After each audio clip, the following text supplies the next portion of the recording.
प्रणाली दो जगह लागू है, एक भारत में और दूसरा ब्रिटेन में। कहा? एक भारत में और दूसरा ब्रिटेन में। यहां संसदात्मक शासन प्रणाली जो शब्द लिया गया, संसदात्मक व्यवस्था का जो शब्द लिया गया वो ब्रिटेन से लिया गया। कहां से लिया गया? यह शब्द, संसदात्मक शब्द हम कहां से लिए? ब्रिटेन से लिए। कहां से लिए? ब्रिटेन के, हमारा देश ब्रिटेन से लिए। संसदात्मक शासन व्यवस्था में संवैधानिक प्रमुख और वास्तविक प्रमुख इसमें अलग अलग होते हैं। इस व्यवस्था में संवैधानिक प्रमुख, इस व्यवस्था में संवैधानिक प्रमुख और वास्तविक प्रमुख दोनों अलग अलग होते हैं। वास्तविक प्रमुख दोनों क्या होते हैं? अलग अलग होते हैं।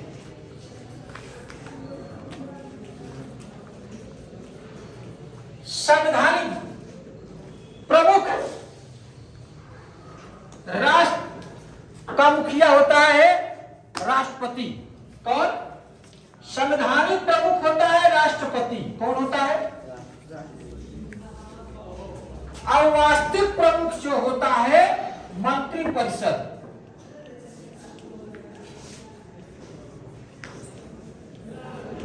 और मंत्रिपरिषद का प्रमुख कौन होता है? प्रधान। मंत्रिपरिषद का प्रमुख कौन होता है? मंत्रिपरिषद का प्रमुख कौन होता है? संवैधानिक प्रमुख होता है। संसदात्मक व्यवस्था में दो अलग अलग प्रमुख होते हैं, संवैधानिक प्रमुख और वास्तविक प्रमुख। संवैधानिक प्रमुख होता है राष्ट्रपति। कौन होता है? राष्ट्रपति होता है। और वास्तविक प्रमुख कौन होता है? यहां राष्ट्रपति का पद केवल मुखौटा है। हर काम राष्ट्रपति के नाम से होता है। हर संविधान संशोधन राष्ट्रपति के ही नाम से होता है, आदेश से होता है। लेकिन उसका जो वास्तविक प्रमुख होता है वो मंत्रिपरिषद के बिना, आदेश का, बिना उसके वक्तव्य का कोई चीज हो, हर चीज में अंतिम रूप देता है। चाहे कानून का अंतिम हो, चाहे जिसका हो, एक देता है राष्ट्रपति। जब तक इसका सिग्नेचर नहीं होगा तब तक ये कानून कोई चीज बनेगा नहीं। लेकिन इसका पद केवल मुखौटा है। वास्तविक जो कार्य का संचालन होता है संसदात्मक व्यवस्था में वो कौन करता है? मंत्रिपरिषद आया उसके। अगर मंत्रिपरिषद में किसी मंत्री के प्रति अविश्वास प्रस्ताव पारित हो जाता तो पूरी मंत्रिपरिषद को सामूहिक रूप से त्याग देना पड़ता। क्या देना पड़ता है? सामूहिक रूप से त्याग देना पड़ता है अगर किसी को अविश्वास प्रस्ताव पारित हो जाए। ठीक है? अब इसमें यहां सामूहिक उत्तरदायित्व होता है। क्या होता है? यहां पे सामूहिक उत्तरदायित्व होता है। क्या होता है? यहां पे सामूहिक उत्तरदायित्व होता है। यहां सामूहिक उत्तरदायित्व होता है। उत्तरदायित्व होता है। ये दूसरे के प्रति समग्र रूप से, वही हमने कहा, एक अगर मंत्री के प्रति या विश्वास प्रस्ताव पारित हो जाता है तो पूरी मंत्रिपरिषद को क्या होना पड़ेगा? त्याग देना पड़ेगा। क्या देना पड़ेगा? त्याग देना पड़ेगा। और पूरी मंत्री परिषद को उसको त्याग देना पड़ेगा, अर्थात एक साथ ही उगते हैं और एक साथ डूबते हैं। इसी को संसदात्मक व्यवस्था में अगर किसी मंत्री के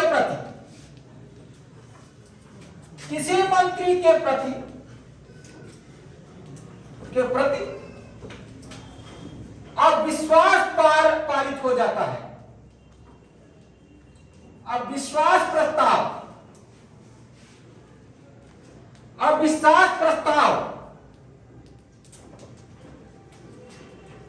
पारित हो जाता है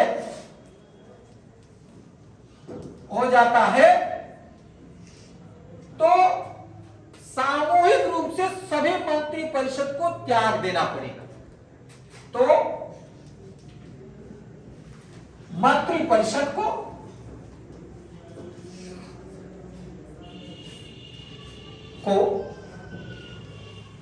त्याग देना पड़ेगा,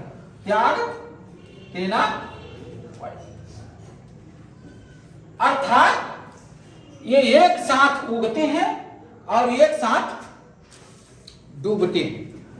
क्या करते हैं यहां पे?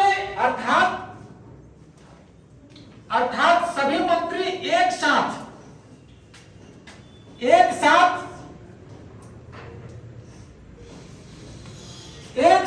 तैरते हैं और एक साथ डूबते हैं।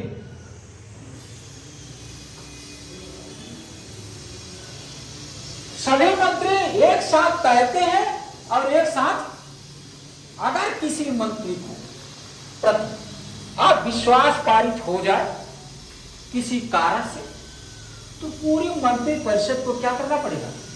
त्याग देना। क्या देना पड़ेगा? त्याग देना। अगर प्रधानमंत्री अपनी त्याग पत्र दे दे, अगर प्रधानमंत्री अपना त्याग पत्र दे दे तो भी ये संसदात्मक व्यवस्था में पूरी मंत्रिमंडल या मंत्री परिषद को, मंत्रिमंडल शब्द एक बार संविधान में प्रयोग हुआ है। मंत्रिमंडल में केवल कैबिनेट स्तर के मंत्री होते हैं, मंत्री परिषद में सभी लोग होते हैं, राष्ट्रपति, उपराष्ट्रपति और कैबिनेट मंत्री। तो मंत्री परिषद में को त्याग पत्र देना पड़ता है। क्या देना पड़ता है?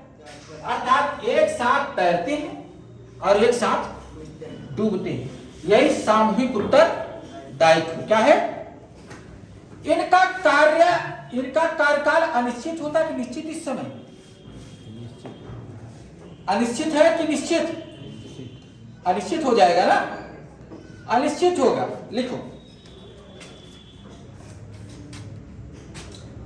लिखो कार्यपालिका, ये कार्यपालिका है संसदात्मक व्यवस्था में जो कार्यपालिका का काम मंत्री परिषद करती है। कार्यपालिका का कार्यकाल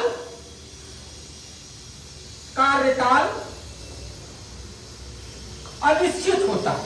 क्या होता है? निश्चित नहीं होता है। ये 5 साल के पहले भी त्याग पत्र दे सकती है, अनिश्चित होता है। जब एक साथ डूब रहे हैं और एक साथ तैर रहे हैं, इनकी कार्यकाल क्या होगा? अनिश्चित होगा। क्या होगा? अनिश्चित होगा। कोई दिक्कत है यहाँ पे? और इस मंत्री परिषद में कार्यपालिका विधायिका के प्रति उत्तरदायित्व होती है। इस मंत्री परिषद में साथ में लिखते जाओ, कार्यपालिका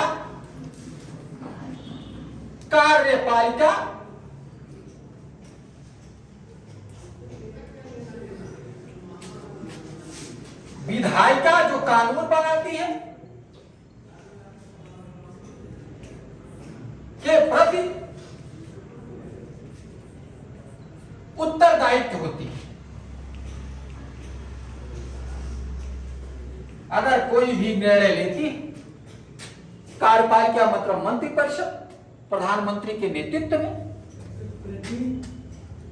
उत्तरदायित्व होती है।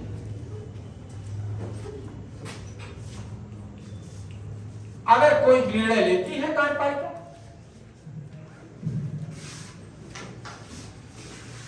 तो विधायिका उससे पूछ सकती है। क्या कर सकती है?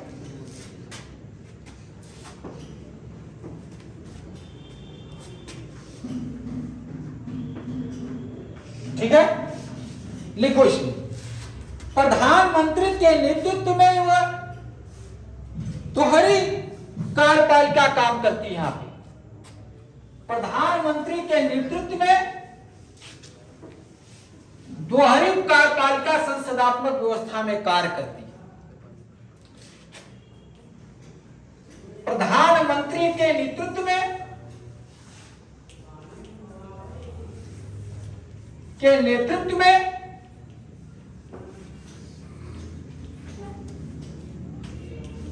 दोहरी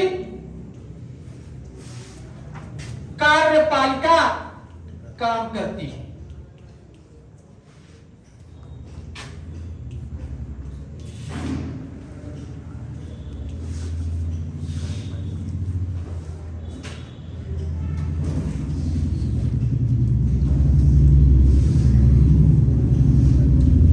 यह संसदात्मक व्यवस्था विलय के सिद्धांत पर काम करती है।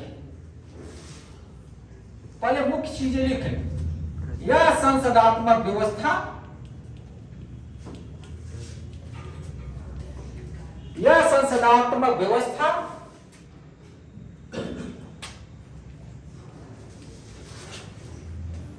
विलय के सिद्धांत पर काम करती है।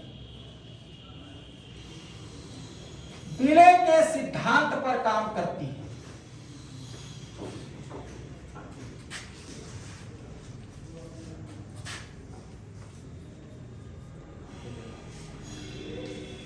यह संसदात्मक व्यवस्था विलय के कार्य काम करती है।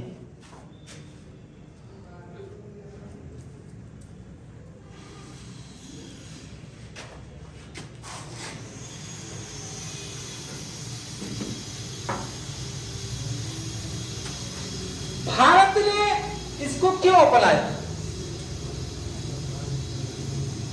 भारत ने क्योंकि पिछले 50 वर्षों से देख लिया था संसदात्मक। इंग्लैंड का शासन था यहाँ पे। अंग्रेजों का शासन किस देश का शासन था? यहाँ इंग्लैंड का शासन था। इंग्लैंड ही संसदात्मक व्यवस्था के जनक है। तो भारत शासन अधिनियम 1861 में संसदात्मक व्यवस्था की नींव पड़ गई थी। किसकी पड़ गई थी? संसदात्मक व्यवस्था की नींव पड़ गई। वास्तविक रूप से संसदात्मक व्यवस्था जो अपनाया गया भारत शासन अधिनियम 1919 में। अभी 1919 पर है। वास्तविक रूप से जो संसदात्मक व्यवस्था अपनाया गया भारत शासन अधिनियम 1900। अब उस संसदात्मक व्यवस्था जो चली आ रही थी पिछले 50 वर्ष से, तो उसकी गुण और अवगुण मालूम था और उसको इसीलिए भारत के लोग भी अध्यक्षात्मक शासन व्यवस्था के स्थान पर क्या स्वीकार की? संसदात्मक शासन व्यवस्था को स्वीकार की, जिसमें कार्यपालिका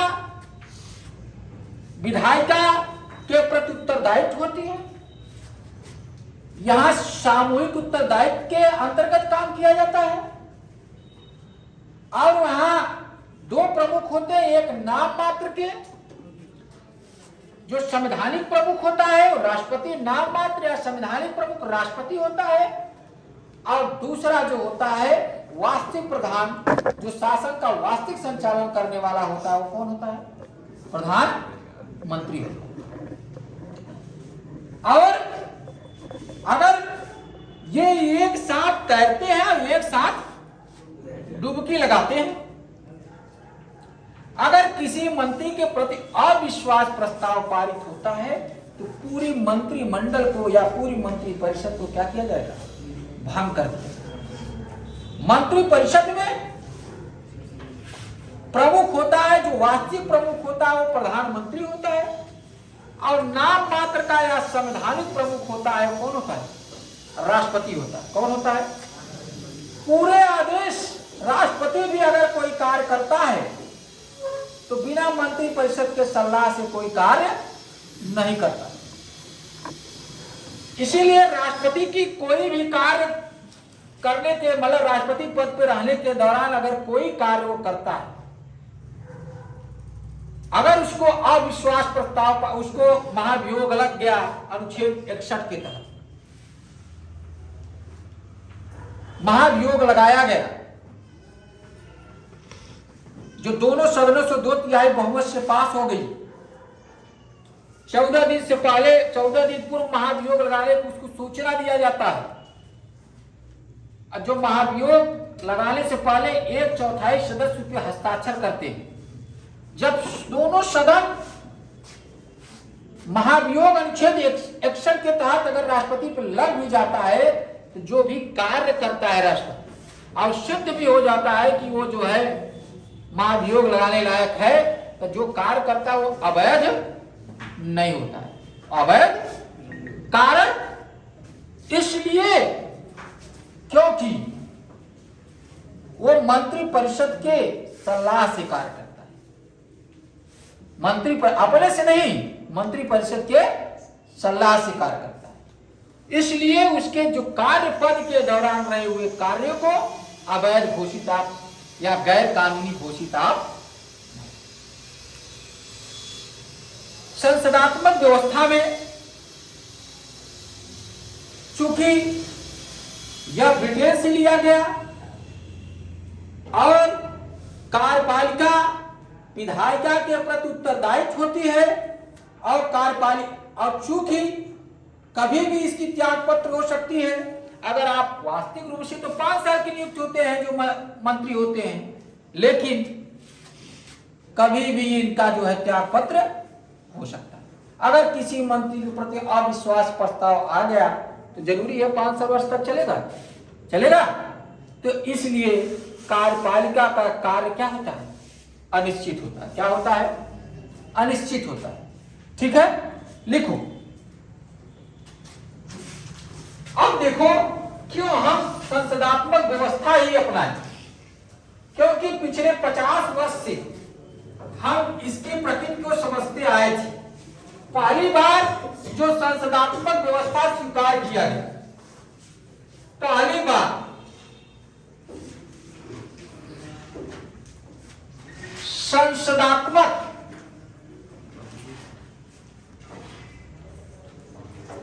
व्यवस्था की नींव पड़ी भारत में।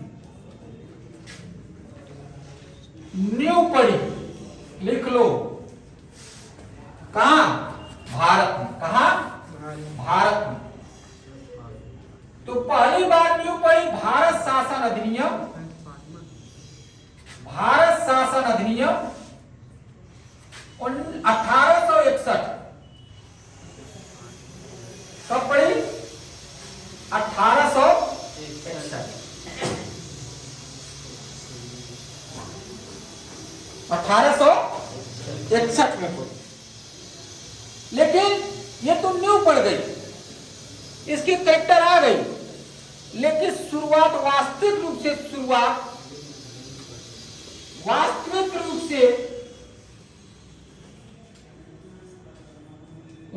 शुरुआत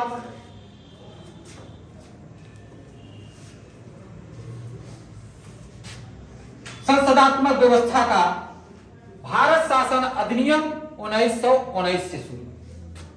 भारत शासन अधिनियम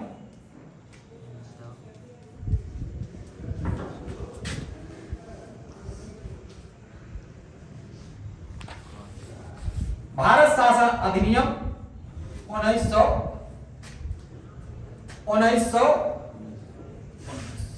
अभी पढ़ाए हैं। मॉन्टेगू चेम्सफोर्ड अधिनियम भी इसको कहा जाता है। अभी पढ़ाए तो इसको हाल में और भारत में जो संसदीय लोकतंत्र के जनक जो माने जाते हैं पंडित जवाहरलाल नेहरू। भारत में संसदीय लोकतंत्र के जनक कौन है? पंडित जवाहरलाल नेहरू।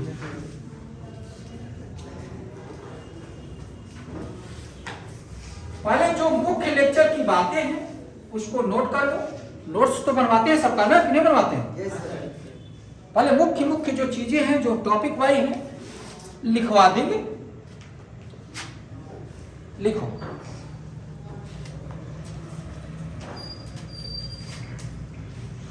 हो गया? देखो इसको।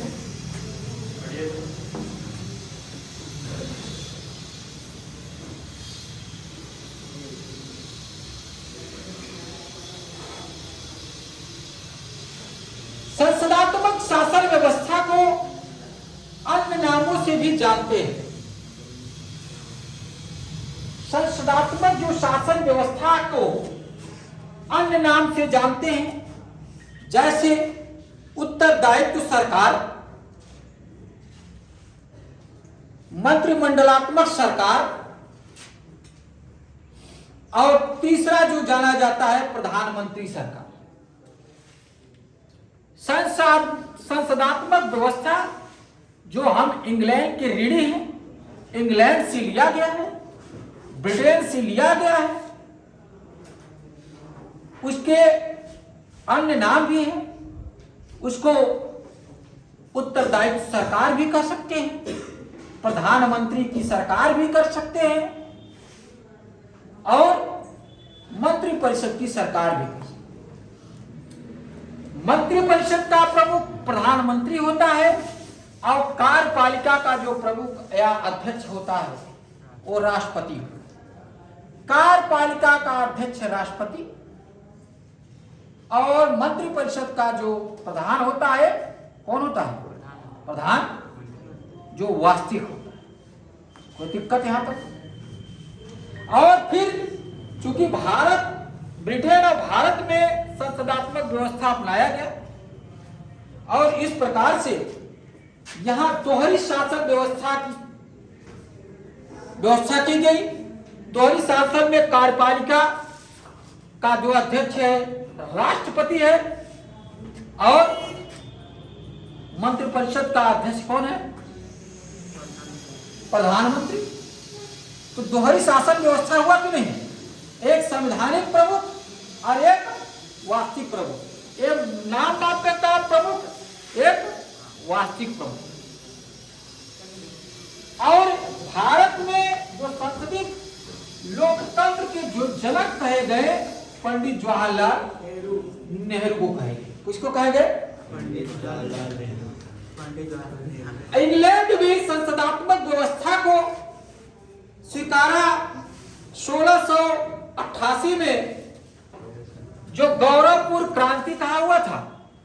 इंग्लैंड में हुआ। कहां हुआ था?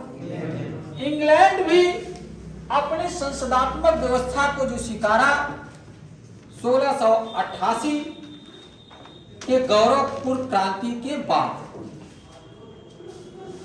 इंग्लैंड संसदात्मक व्यवस्था को अपनाया। इसको मिटा दिया। तो संसदात्मक व्यवस्था के अन्य नाम भी, नामों से भी जाना जाता है। कहीं भी कुछ भी पूछ सकता है। तो इसलिए संसदात्मक व्यवस्था, संसदात्मक व्यवस्था को उत्तरदायित्व सरकार कहा जाता है। क्या कहा जाता है? उत्तरदायित्व सरकार भी कहा जाता है। सामूहिक रूप से उत्तरदायित्व होते हैं। इसको प्रधानमंत्री की सरकार भी कहते हैं। लिखो, प्रधानमंत्री की सरकार भी कहते हैं, सरकार भी कहते हैं। इसको या मंत्रिमंडलात्मक सरकार भी कहते हैं। मंत्रिमंडलात्मक सरकार भी कहते हैं। कुछ भी पूछ ले, उत्तरदायित्व सरकार किसपे है? तो संसदीय व्यवस्था किसमें है? संसदीय। प्रधानमंत्री की सरकार किसमें है? संसदात्मक व्यवस्था। मंत्रिमंडलात्मक सरकार किसमें है? ये जनक देश, संसदीय व्यवस्था के जनक देश, संसदीय व्यवस्था के जनक देश इंग्लैंड है। कौन है? और इंग्लैंड इस व्यवस्था को स्वीकारा कब? 1688 से गौरवपूर्ण क्रांति से स्वीकार।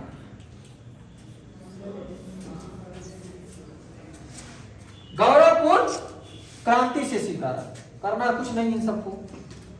गौरवपूर्ण क्रांति से स्वीकार, ठीक है। अब इसमें आगे लिखो,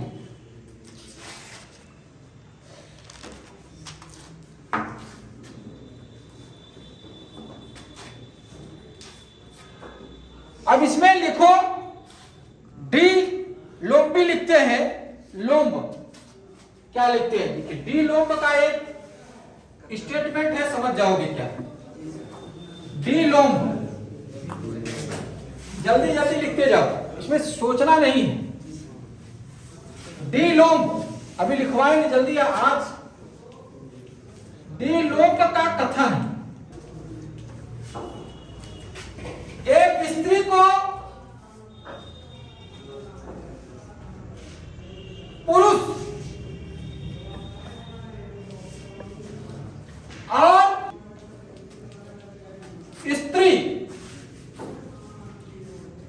पुरुष को स्त्री बनाए नहीं लाने बनाने बनाने के अतिरिक्त कुछ भी कर सकता है।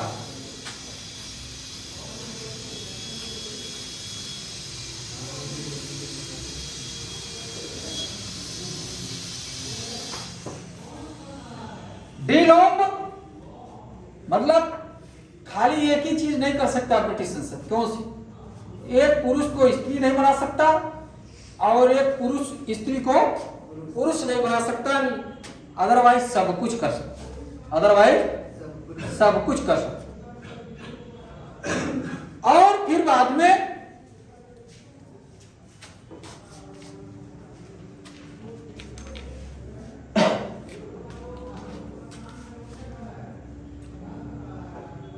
ये चूंकि अगर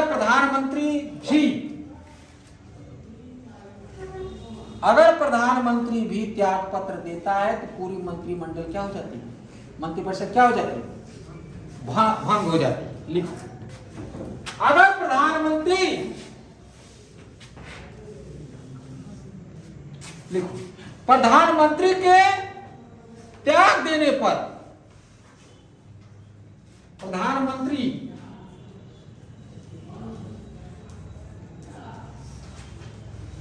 त्याग देने पर